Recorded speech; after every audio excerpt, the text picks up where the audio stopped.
salue tous dans le nom merveilleux de notre Seigneur Jésus-Christ. Ce dimanche, depuis la ville de Bridgeport, dans le Connecticut, aux États-Unis d'Amérique, Living Word Ministries vous apporte la parole de Dieu dans vos domiciles respectifs où vous nous suivez à travers le monde. Et je veux saluer tous ceux qui nous suivent depuis le Canada, depuis la Suisse, depuis la France, depuis le Ghana, depuis la Côte d'Ivoire, depuis le Burkina Faso. Que le Seigneur vous adresse son shalom, que la paix de Dieu qui surpasse toute intelligence humaine touche vos cœurs ce dimanche. Comme nous aimons le dire très souvent, la foi vient de ce qu'on entend et ce qu'on entend vient de la parole de Dieu, de la parole de Christ. Ce dimanche, je voudrais vous parler de notre personnage central, le Père des croyants, l'ami de Dieu, Abraham. Cet Abraham est un homme exceptionnel. Je vous ai dit, c'est un héros de la foi. La Bible consacre plusieurs chapitres, depuis Genèse chapitre 11 jusqu'au chapitre 25. Si vous allez lire Hébreux chapitre 11, les héros de la foi, nous voyons qu'il y a beaucoup de versets qui sont consacrés à Abraham. Il est le père des croyants. À travers lui, vous et moi, nous sommes bénis. Parce que toutes les familles de la terre sont bénies à travers Abraham. Mais ce qui est merveilleux dans la parole de Dieu, la parole de Dieu n'est pas un conte de fées, ce n'est pas une fable, c'est une réalité. Le Saint-Esprit nous montre des hommes et des femmes avec leurs qualités, mais aussi avec leurs défauts. Et ce dimanche, nous allons voir les faiblesses d'Abraham à travers sa descendance. Les faiblesses d'Abraham à travers sa descendance. Et le texte que nous allons lire pour introduire cela se trouve dans le livre du prophète Jérémie, Jérémie 31, verset 29. Jérémie 31, verset 29. Il nous est dit, en ces jours-là, on ne dira plus, les pères ont mangé les raisins verts et les dents des enfants ont été agacées. Les pères ont mangé des raisins verts et les dents des enfants ont été agacées. C'est quelque chose de très fort. Jérémie nous dit que les pères qui ont des enfants ont mangé des raisins. Les enfants qui n'ont pas mangé ces raisins ont eu leurs dents qui ont été agacées. Ça veut dire tout simplement que ce que les pères font se transmet inévitablement sur leurs enfants et souvent sur plusieurs générations. Et nous allons voir comment Abraham, ses faiblesses se sont transmises sur plusieurs générations à sa descendance. C'est vraiment très important. Et je voudrais que ce dimanche, toi aussi, tu puisses avoir l'éclairage spirituel de savoir quels sont les raisins verts que tes parents ont mangés et qui aujourd'hui agacent ta vie, influencent ta vie. Non pas de la bonne manière, mais de la mauvaise manière. Parce que c'est la loi du sang et de la chair. On parle aussi des transmissions génétiques. Aujourd'hui, lorsque vous allez chez des médecins, on vous donne des listes d'éléments à remplir et on vous pose la question, est-ce que vos parents étaient diabétiques? Est-ce que certains ont eu le cancer? Est-ce que certains ont eu des problèmes de cœur? Tout ceci, cela. Parce que la science même reconnaît qu'il y a des faiblesses dans la nature des parents qui nous ont précédés, qui peuvent nous influencer aujourd'hui. Mais la science est en retard. La Bible était déjà en avance. Mais la volonté de Dieu, c'est que tes dents arrêtent d'être agacées. Parce qu'il est dit, en ces jours-là, on ne dira plus. C'est-à-dire que pendant longtemps, c'était comme ça. Sous la loi, c'était comme ça. Mais quand la grâce est venue, quand Jésus est mort à la croix, qu'il est ressuscité, qu'il a vaincu la puissance des ténèbres, il nous donne le privilège aujourd'hui de ne plus avoir des dents qui sont agacées. Nos dents n'ont plus besoin d'être agacées. Allons maintenant avec notre père Abraham. La première faiblesse d'Abraham se manifeste dans Genèse chapitre 12, verset 10. Genèse chapitre 12, verset 10. C'est l'épisode d'Abraham qui fuit et qui s'en va en Égypte. Et Abraham, face à la famine, il allait en Égypte. Et en Égypte, on l'a questionné sur sa femme. Et Abraham a dit que Sarai, sa femme, était sa sœur. Face à l'épreuve, face au danger, Abraham a eu peur et il a menti. Le père de la foi, il a eu peur et il a menti. Il n'a pas dit la vérité. Abraham avait-il besoin de mentir? Je ne pense pas. Parce que Dieu avait sa main sur lui. C'est Dieu qui a dit à Abraham, quitte ton pays, quitte la maison de ton père, et va dans ce pays que je vais te donner, toi et ta descendance. Le Dieu qui t'a appelé, il a le pouvoir et la puissance de te protéger. Mais Abraham a eu peur. Et la peur a entraîné le mensonge. Abraham ne s'est pas arrêté seulement dans cette faiblesse. Vous vous rappelez encore dans Genèse, au chapitre 20, du verset 2 et au verset 11, Abraham était à Canaan, mais dans le territoire d'un roi qu'on appelait Abimelech. Là encore, pour se protéger, il a eu à mentir en disant que Sarah, sa femme, était encore sa sœur. 2 reprises, il ment pour la même situation. C'est une faiblesse qui contrôle la vie d'Abraham. Quelque chose qui se produit une fois, ça se comprend. Mais quand c'est de façon répétée, c'est-à-dire que c'est une faiblesse ancrée profondément en lui. Et cette faiblesse ancrée profondément en Abraham va se poursuivre jusqu'à son fils Isaac. Abraham a eu Isaac. Et Isaac aussi s'est trouvé dans une situation pas trop compliquée, mais dans Genèse 26, versets 6 à 7, il a aussi eu à mentir sur sa femme Rebecca en disant que Rebecca était sa sœur, alors que ce n'est pas vrai. Abraham a menti parce qu'il a eu peur. Isaac aussi ment parce qu'il a eu peur. Et ça ne s'arrête pas là. Dans Genèse 27, il est question de Jacob, le trompeur, le supplanteur. Lui, il est devenu le champion du mensonge et de la tromperie. Il va avec la complicité de sa maman faire quoi? Voler la bénédiction de son grand frère Ésaü. Quand son père lui pose la question, est-ce que c'est toi mon fils? Il dit oui, c'est moi, Ésaü. Il ment directement à son père parce qu'il profite de la faiblesse de la vie de son père pour mentir à son père, pour tromper son père et pour voler la bénédiction de son père. Vous voyez comment on est parti avec Abraham qui a menti, il a eu peur. On arrive à Jacob maintenant, lui-même il ment et puis il va voler. La faiblesse continue dans la famille. La faiblesse continue dans la famille. Et dans cette famille, il y a quelque chose de particulier. Abraham et sa descendance, ils aiment les belles femmes. Les femmes qui sont belles de figure. Si vous lisez Genèse chapitre 13, verset 11, on nous a dit que Sarah était belle de figure. Mais les belles femmes. Quand nous arrivons à Isaac, il nous est dit aussi dans Genèse, nous arrivons à Isaac dont la femme s'appelle Rebecca. Dans Genèse 26 et 7, il nous est dit aussi que Rebecca était belle de figure. On arrive à, comment est-ce qu'il s'appelle? Jacob, le petit-fils d'Abraham. Il a une femme la femme de, comment est-ce qu'on appelle? De Jacob s'appelle Rachel. Dans Genèse 29, verset 17, on dit Rachel était belle de figure et elle était belle de taille. Elle avait une belle taille. Donc, ça court dans la famille. Ils aiment les belles femmes.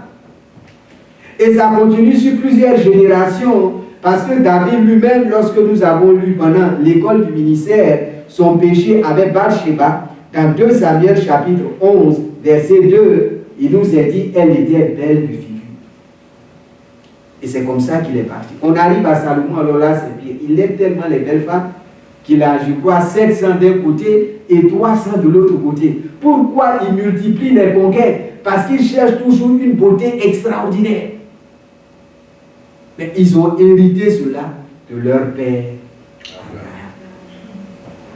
Et dans la famille d'Abraham, il y a aussi un problème. C'est qu'il y a un problème de stérilité. Sarai était stérile. Rebecca, avant de donner Ismaël et Isaac, elle avait eu un problème d'enfantement. L'Écriture nous dit que dans Genèse 25, 21, Rebecca ne pouvait pas enfanter et Isaac a prié et Dieu l'a exaucé. Nous arrivons même à Rachel. Vous connaissez le récit. Jacob est obligé d'épouser Léa pour avoir Rachel. Et quand Léa continue à faire des enfants, commence à faire des enfants, Rachel ne fait pas d'enfants. Rachel fait des enfants, qu'elle ne peut plus faire des enfants, elle dit à Jacob d'aller avec sa concubine. Ensuite, il fait des enfants.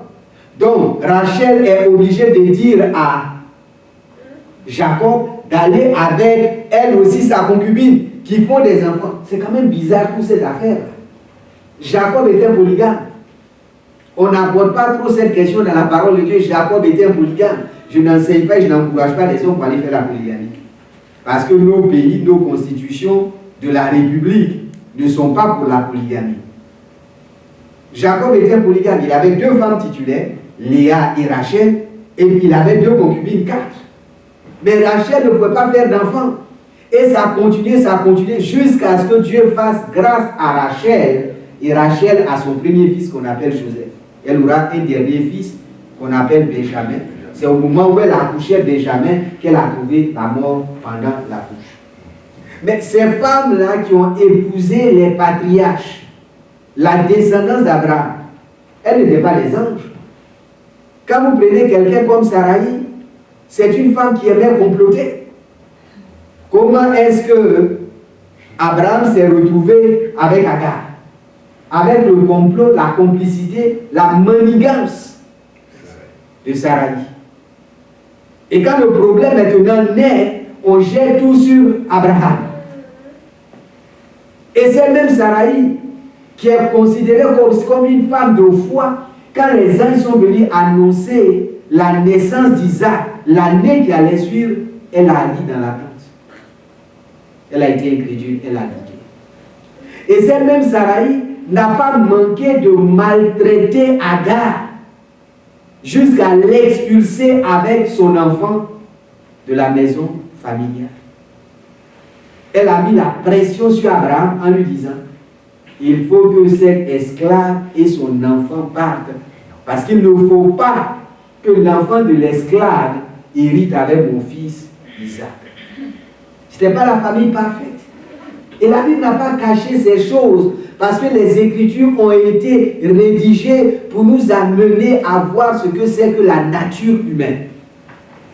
Certains d'entre vous vous retrouvez dans ce phénomène, surtout en Afrique, où la polygamie existe, où il y a des palabres, des querelles entre les frères et les demi-frères, les demi-sœurs, tout ceci, cela. Ces choses aussi se sont manifestées chez les patriarches.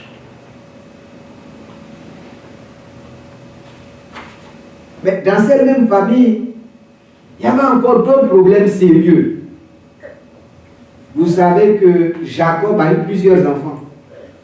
Mais parmi ces enfants, il n'y avait pas l'harmonie. Il y a un groupe qui haïssait un enfant particulier qu'on appelle Joseph. La jalousie se manifestait dans cette famille. Et cette même jalousie, on la retrouve dans la famille du roi David, qui est aussi descendant d'Abraham. Ses frères le détestaient et le jalousaient. Vous vous rappelez, lorsqu'il allait sur le champ de bataille, son grand frère a dit: c'est à cause de la ruse qui est dans ton cœur, tu es venu regarder le combat. Et David qui lui dit: pourquoi me parles-tu ainsi? Il y avait le manque d'unité dans la famille. Il y avait la compétition, il y avait la jalousie, etc. La descendance d'Abraham, des hommes et des femmes qui étaient destinés à être bénis. Et on va très loin avec les enfants de Jacob. Il y a un de ses enfants, le fils aîné qu'on appelle Ruben, qui devait être héritier de Jacob. Il est allé coucher avec la concubine de son père.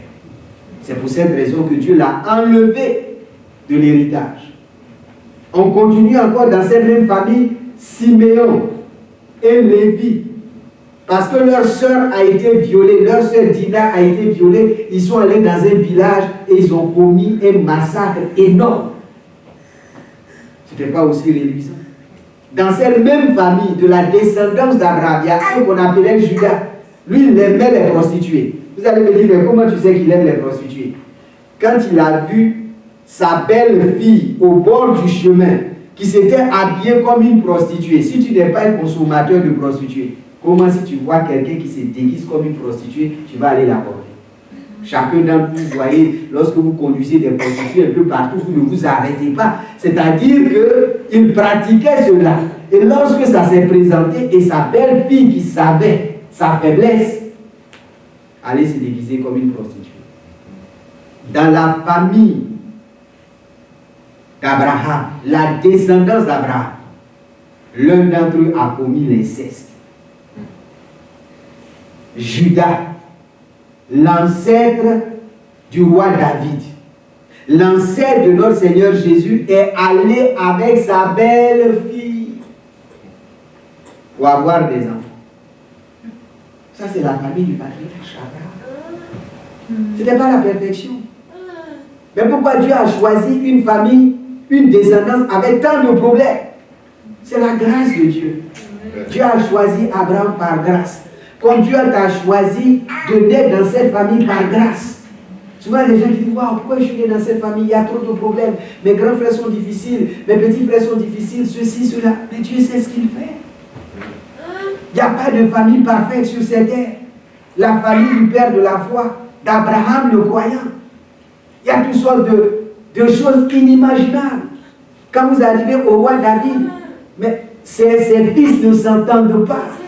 Les Absalom, comment est-ce qu'on appelle tout cela, c'est un conflit jusqu'à ce qu'un de ses enfants viole sa fille. Et l'autre va tuer son propre frère.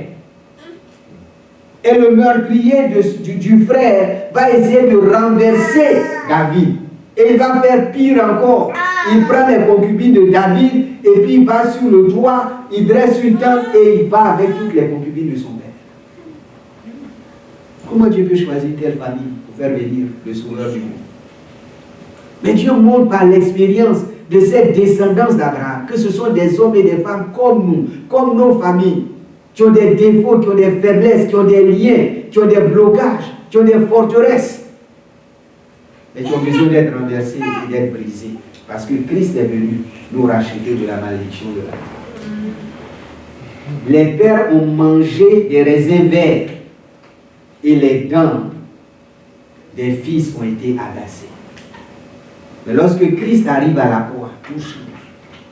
Et le désir de Dieu pour toi ce dimanche, c'est que tout ce que tu as hérité par la chair et par le sang, par l'hérédité qui contrôle ta vie, qui domine ta vie. Certains sont des menteurs compulsifs. Même quand il ne faut pas mentir, ils mentent comme Abraham. Certains sont des jaloux compulsifs. Certains sont animés de colère comme Ruben. Et on voit, non, comme Lévi, il nous est dit, je maudis. C'est Jacob qui dit cela vers la fin du livre de la Genèse. Je maudis la colère de Siméon et de Lévi. Je ne suis pas dans leur conciliabule. La colère de Lévi a été maudite. Et Lévi est l'ancêtre de Moïse. Moïse, ce grand homme de Dieu, mais qui a eu toutes sortes de problèmes. Pourquoi il a fui l'Égypte? Parce que dans sa colère, il a tué l'Égyptien. Lorsque Dieu lui donne les tables de la loi et qu'il voit les enfants d'Israël en train de pratiquer l'idolâtrie, qu'est-ce qu'il fait? Il prend les deux tables de la loi, il les brise sous l'effet de la colère. Lorsque Dieu lui dit, parle au rocher dans sa colère, parce que les enfants d'Israël murmuraient et se plaignaient, il frappe le rocher sous l'effet de la colère. Le grand Moïse. Mais où il tire ça? De son ancêtre Lévi.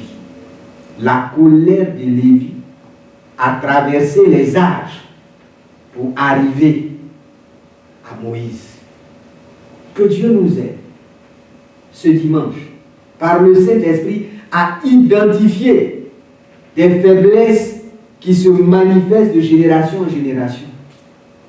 Tu connais les faiblesses de ton père, si tu as eu l'occasion de le connaître, parce que certains sont orphelins très jeunes, ou les faiblesses de ta maman, ou de ton grand-père, etc. Il y a des problèmes qui sont dans des familles, des problèmes qui affectent de génération en génération. Et ça peut même bloquer des familles à rentrer dans leur destinée. Il est dit que l'enfant hors mariage, certaines versions de la Bible emploient un terme très fort, le bâtard sera exclu de l'assemblée d'Israël pendant 10 générations. De quoi s'agit-il? C'est quelque chose de très fort. Judas est allé avec sa belle-fille. L'enfant qui est né de l'union de Judas est hors mariage, mais pire, il est considéré comme un bâtard. Son père avait prophétisé sur lui que la royauté allait sortir de Judas. Mais la royauté est venue à Judas que 10 générations après. Quand Dieu donne un roi à Israël, le premier roi d'Israël ne vient pas de Judas. Le roi qui est donné à Israël vient de Benjamin, Saül. Parce que les 10 générations n'étaient pas encore arrivées. Pourtant, Dieu avait prophétisé sur la vie de Judas que le sceptre sera entre les mains de Judas. Dieu a déclaré de bonnes choses sur toi, sur ta destinée. Mais à cause de mauvaises choses accomplies, les générations précédentes sont en train de bloquer ta progression vers la royauté. Parce que la Bible nous dit que Dieu a fait de nous des rois et des sacrificateurs. Mais est-ce que tu règnes aujourd'hui? Est-ce que tu règnes aujourd'hui sur le péché, sur la maladie, sur la pauvreté, sur l'échec, sur les peurs? Tu es un roi, tu dois régner dans ce monde par Jésus-Christ, par sa puissance. Mais parce que les descendants, les générations avant toi ont fait ce qui est mal aux yeux de Dieu. Au lieu d'aller manger des raisins mûrs, ils sont allés manger des raisins verts. Ta vie continue toujours d'être agacée. Mais que ce dimanche, tu comprennes qu'il y a 2000 ans à la croix.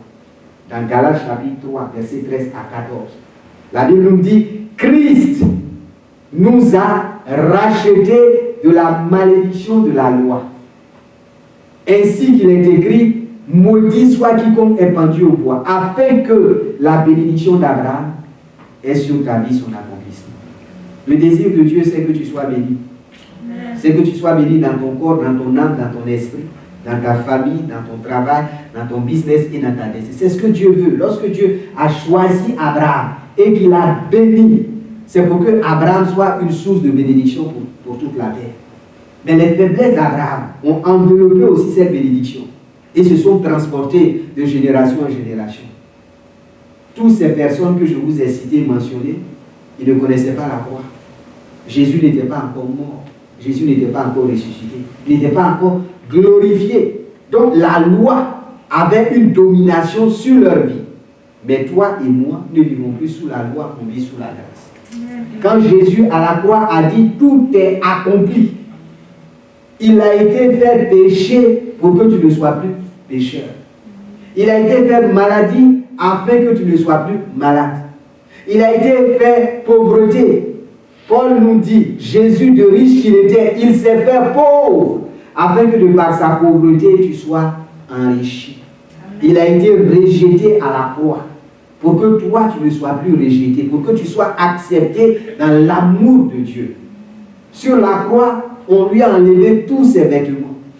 Il a été exposé à la honte publique pour que toi tu n'aies plus honte dans ta vie.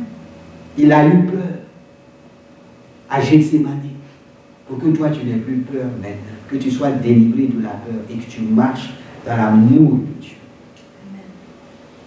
Il a été condamné injustement pour que Satan ne vienne plus te condamner et t'accuser, parce que la Bible nous dit qu'il y a désormais, Romains chapitre 8, il y a désormais plus de condamnation pour ceux qui sont en Jésus-Christ. Satan ne peut plus t'accuser et te condamner, parce que Jésus a été accusé et condamné à ta place. Lorsqu'il vient t'accuser, te rappeler ton passé, dis-lui, arrière de moi Satan. Ma destinée c'est au ciel et dans la nouvelle Jérusalem. Mais toi, ton futur, c'est dans l'enfer. Satan aime nous rappeler notre passé, mais nous devons lui rappeler lui son futur.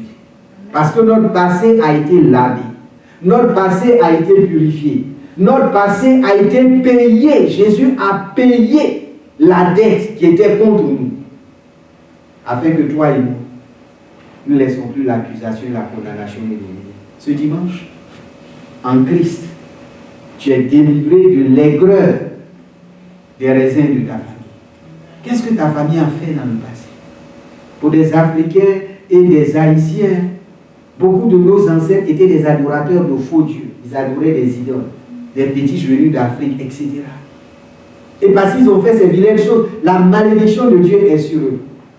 Et lorsque tu as reçu Jésus, cette malédiction ne tombe plus sur toi, mais tombe sur Jésus qui a payé le prix. C'est pourquoi lorsque tu vas dans sa présence, tu vois certaines faiblesses dans ta vie. Dis, c'est vrai, mon père était comme ça, ma mère était comme ça, mes grands-parents étaient comme ça, mais moi, étant en Christ, je refuse cela. Je crucifie cela à la croix. J'annule cela à la croix. Parce que la Bible nous dit dans Colossiens que Jésus a effacé l'acte dont les ordonnances nous condamnaient. Il y a des actes que ton père a posés, que ta mère a posés, que ta grand-mère, etc. ont posés. Ces actes-là condamnent aujourd'hui ta vie et ta destinée. Mais Christ a effacé cela là. Il a détruit cela à la croix. Ce dimanche dit que j'ai été crucifié avec Jésus. Et si je vis, ce n'est plus moi qui vis. Tout ce que mon père, ma mère, mes ancêtres ont fait, qui me destinait à la malédiction, parce que j'ai été crucifié avec Jésus. Tout cela a été crucifié à la croix. Désormais, je marche par la foi. Je vis par la foi. Même s'il y a des obstacles, je ne suis plus sous la malédiction, parce que la malédiction a été brisée. Par la foi, je vais renverser des montagnes. Par la foi, je vais déraciner des arbres. Que ce dimanche, tu expérimentes ce que Dieu a de bon, de meilleur pour toi. Il t'a fait venir dans ce pays où le lait et le miel. La Bible déclare que si vous êtes obéissants et dociles, vous mangerez les meilleurs fruits de ce pays. Tu es ici dans ton Canaan, ce pays où le lait et le miel.